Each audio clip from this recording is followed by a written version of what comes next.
इतनी मेहनत करता था, यहाँ तक कि मुझे उसको रोकना पड़ता था कभी कभी कि भाई तुम्हें इतनी दूर घर जाना है, तुम जल्दी चले आया करो। लेकिन वही अपना रात को 8-8 बजे तक घर पहुँचा करता था और सुबह ही आ जाया करता था घर से। तो सारा दिन लगा रहता था, मतलब उसे खाने का पता नहीं, जो 2-4 अपना खाना दोपहर का ले आया घर से, या कुछ जो मिला केले मिले केले खा ली, मतलब मुझे किसी चीज़ का होश नहीं था। और लॉकडाउन में ज़बरदस्त मेहनत की और उसका पूरा फ़ायदा आपको सबको दिखाई दे रहा है हर आदमी। 2-2 3-3 घंटे लगातार करता था ये ड्रिल। वो घर को रात में घर पे जाके अपना बॉल लेट जाया करता था और दीवार पे बॉल मारा करता था सीधे, मतलब दीवार उसकी रेड हो जाती थी बॉल के निशानों से। तो उसके फादर ने मुझे कई बार दिखाया कि ये कहीं ऐसा मुझे लग रहा है कि ये पागल वागल ना हो जाए, ये रात को भी आके खटर पटर करता रहा, सोने नहीं देता लोग। इंडियन क्रिकेट टीम ने सेमीफाइनल में न्यूजीलैंड को 70 रन से शिकस्त दे दी है। मोहम्मद शमी ने 7 विकेट लेकर एक तरफा मैच जिता दिया है। इस समय हमें उत्तर प्रदेश के मुरादाबाद में मोहम्मद शमी के कोच बदरुद्दीन जी के साथ हैं, जिन्होंने इनिशियल स्टेजेस से उनको क्रिकेट खेलना सिखाया है और आज उनको कॉन्ग्रेचुलेशंस देना चाहते हैं इस मुकाम पर पहुंचने पर। जी सर, किस तरीके से देखते हैं कि आपका एक स्टूडेंट इतने बड़े मंच पर सेमीफाइनल में 7 विकेट लेकर इंडिया को विजयी बनाता है और फाइनल में लाता है। 130 करोड़ जनता की सारी खुशियां उन्होंने एक बार लगा दी और एक बार फिर से सब लोग यही चाह रहे हैं कि वर्ल्ड कप इंडिया जीते। किस तरीके से देखते हैं सर?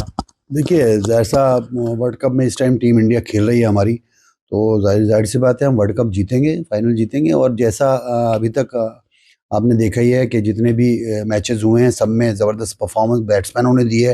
बैट्समैनों के अलावा बॉलरों ने बहुत अच्छा परफॉर्म किया है।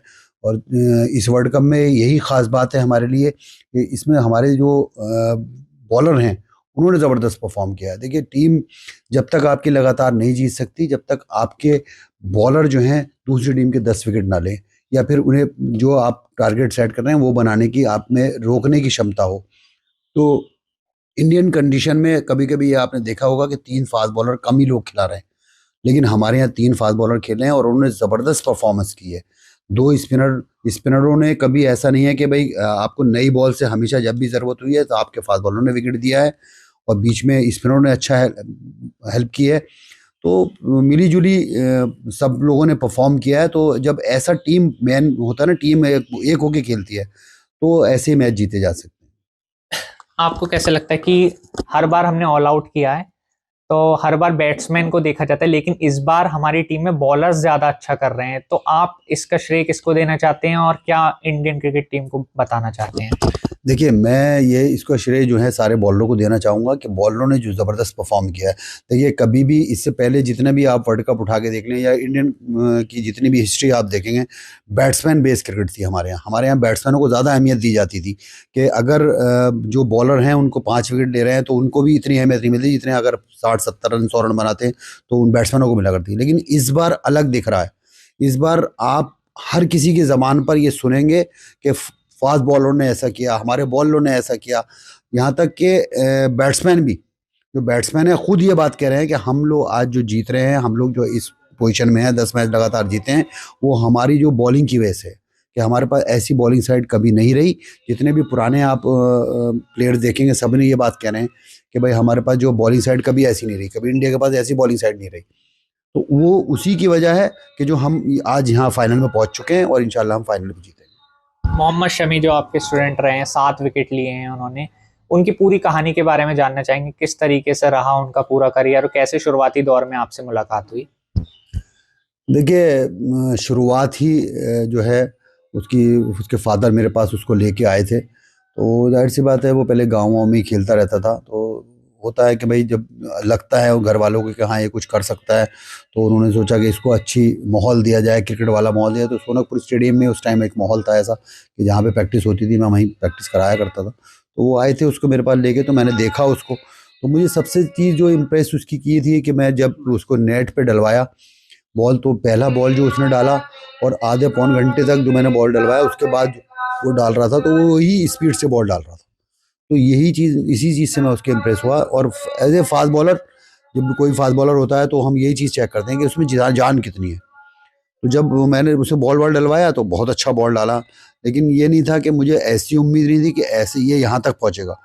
लेकिन जो जैसे जैसे टाइम गुजरता गया उसने जो मेहनत करनी शुरू की, जो लड़कों ने 1-1 साल 1.5-1.5 साल में किया था वो उन्होंने 2 महीने में किया।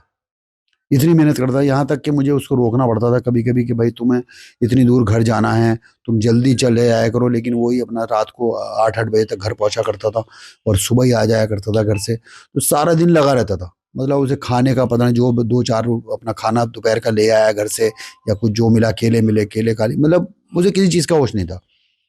तो ऐसा लड़का जब इतनी मेहनत करता है तो जाहिर सी बात है उसको ये ऐसा मिलना चाहिए। और जो कल की परफॉर्मेंस है, वो तो मेरे ख्याल से, मुझे तो याद नहीं किसी इंडियन किसी फास्ट बॉलर ने 7 विकेट लिए हों कभी, और किसी देश ने वाले ने लिए हैं, वो तो एक आधी बार लिए होंगे, लेकिन वनडे में 7 विकेट लेना, और वो भी वर्ल्ड कप के सेमीफाइनल में लेना, बहुत ही मतलब बेइंतहा खुशी है मुझे, और सारे देशवासियों को भी खुशी है। मैं कल भी काफ़ी देख रहा था कि हर आदमी ने ये तक चल रहा है कि भाई सेमीफाइनल नहीं, ये शामी फाइनल है। तो जाहिर सी बात है कि इतना विकेट लेगा आदमी, तो जाहिर सी बात है उसकी तारीफ तो होगी। अच्छा, शुरू में जब आपके पास आए थे तो आप कोच हैं, आपको पता चल जाता है, तो लगा था कि इतनी आगे जा पाएगा? देखिए, मैं ये तो नहीं कहूँगा कि मुझे उस टाइम ही लग गया था कि इतना आगे जा पाएगा, लेकिन जैसे-जैसे वो मेहनत करता रहा, जैसे-जैसे वो सीढ़ियाँ चढ़ता रहा, जब इंडियन टीम एक बार जब उसमें इंडियन टीम में वो आया, तो फिर ये लगने लगा था, क्योंकि वो उसके बाद भी जब इंडियन टीम में आने के बाद भी उसने मेहनत बढ़ानी शुरू कर दी थी। जो और जो बच्चे जैसे होते हैं, मैं देखता हूँ कि भाई जैसे आपको कुछ जो आपका टारगेट है इंडियन टीम है, वहाँ पहुँचे तो आप मेहनत बढ़ाने की बजाय कम कर दें। लेकिन बॉलर के लिए ख़ास तौर से, अगर इंडियन कंडीशन में आपको सक्सेस होना है और लंबी क्रिकेट खेलनी है, तो कुछ ना कुछ आपको नया करना पड़ेगा हर साल। कोई नया बॉल आपको डेवलप करना पड़ेगा, कुछ ना कुछ ऐसा करना पड़ेगा एक्स्ट्रा ऑर्डिनरी, तभी आप आजकल की क्रिकेट में रह सकते हो ज़्यादा दिन तक।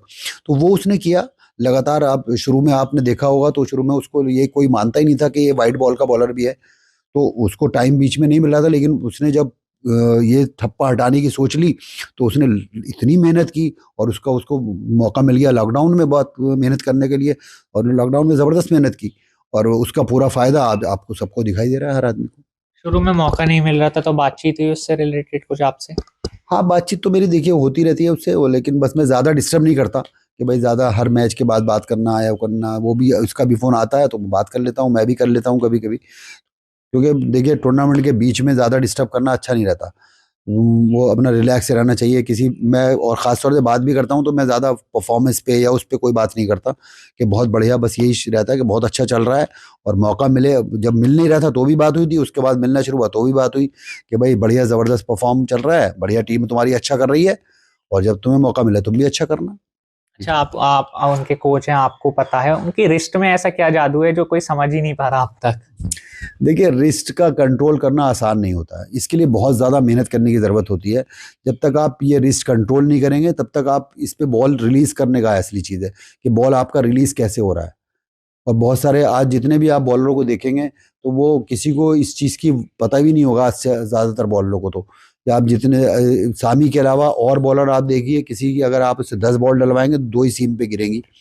तो इसके लिए एक अलग से मेहनत करनी पड़ती है। कोई भी चीज़ आपको, किसी भी चीज़ में मास्टर्स करना है, अगर आपको मास्टर होना है किसी चीज़ का, तो उसके लिए आपको एक्स्ट्रा टाइम देना पड़ेगा, एक्स्ट्रा एफर्ट करना पड़ेगा। रिस्ट की उनकी अलग ट्रेनिंग रहती थी क्या, जो क्योंकि हर बॉलर नहीं देखते कि उनकी हर बॉल सीम से ही गिरती है, तो इसकी क्या ट्रेनिंग थी उनकी? मैं बता तो रहा हूँ कि ये ऐसी ड्रिल है कि ऐसा लगता है कि बहुत बच्चों वाली ड्रिल है। अगर आप ज़्यादातर किसी को कहेंगे तो बहुत 2-4 दिन, 2-4 घंटे भी नहीं कर पाएगा कोई।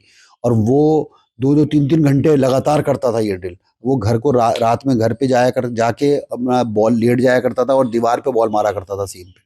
मतलब दीवार उसकी रेड हो जाती थी बॉल के निशानों से। तो उसके फादर ने मुझे कई बार दिखाया कि ये कहीं ऐसा मुझे लग रहा है कि ये पागल-वागल ना हो जाए, ये रात को भी आके खटर-पटर करता रहा, सोने नहीं देता लोगों को। मैंने कहा ये तो भाई ये अच्छी चीज़ है, अब इसका हो सकता है इसको कुछ फ़ायदा मिले, इंशाल्लाह आप इस पे वो करिए, भरोसा करिए। उनकी फैमिली प्रॉब्लम्स भी रही थी कुछ पर्सनल, वो सबके सामने आ गई थी, वो बहुत डिप्रेस्ड भी हो गए थे, सुसाइड तक बात पहुंच गई थी। तो उस दौर पे आपसे बात हुई और आपने क्या सुझाव दिए थे उन्हें? देखिए, ये सब चीज़ें तो चलती रही, पार्ट ऑफ लाइफ़ है ये, लाइफ़ में कभी उतार-चढ़ाव आते रहते हैं। तो मैं इस चीज़ को, मैं तो पॉज़िटिव उसमें देखता हूँ हमेशा हर चीज़ को। मैंने उसको भी यही सजेस्ट किया कि पॉज़िटिव सोचो, तुम्हारे लिए हो सकता है ये जो टफ़ टाइम है, इससे गुज़र जाओ, और फिर हो सकता है इसको ये आपकी जो टफ़नेस है ये आपको और फ़ायदा दे सके। और उसको मैं तो, मेरा मानना तो यही है कि उस कंडीशन से जो उभरा है वो, और वो और ज़्यादा टफ़ हुआ है, और फिर उसको किसी छोटी-मोटी परेशानी उसे परेशानी नहीं लगती अब। तो ये टर्निंग पॉइंट था उसका। ये तो चलता रहता लाइफ में, लेकिन वो बहुत स्ट्रांग मैन बंदा है और उसने अपने आप को एकदम चेंज किया और वो उसका चेंज का आपको नतीजा दिखाई दे रहा है आज, कि वो ऐसी पोजीशन से उठ के आने के बाद ऐसा परफॉर्म करे कोई, तो बहुत बड़ी बात है। फाइनल में शमी से क्या उम्मीद करते हैं और पूरी इंडियन क्रिकेट टीम को क्या मैसेज देना चाहेंगे? मैसेज ये देना चाहूँगा कि आप जैसा खेलते आए आप वैसे ही खेलिए, और बहुत बढ़िया खेल रहे हैं सारे, सब एक होके खेल रहे हैं। सबसे बड़ी चीज़ एकजुट होकर खेल रहे हैं, एक दूसरे की परफॉर्मेंस एंजॉय कर रहे हैं। सबसे बड़ी चीज़ ये होती है कि आप जब एक दूसरे की परफॉर्मेंस एंजॉय करने लगें, दूसरे की परफॉर्मेंस से खुश होने लगें, तो वो टीम होती है। और वो टीम अब लग रही है हमारे पास कि वो टीम है।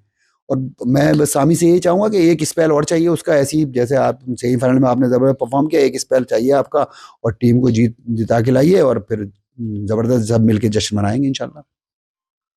तो ये थे हमारे संग मोहम्मद शमी के कोच बदरुद्दीन जी, जिन्होंने टीम को कॉन्ग्रेचुलेट किया और शमी से एक और स्पेल की उम्मीद की है, जिससे कि वर्ल्ड कप 2023 घर लाएं। मुरादाबाद से जगत गौतम, यूपी तक।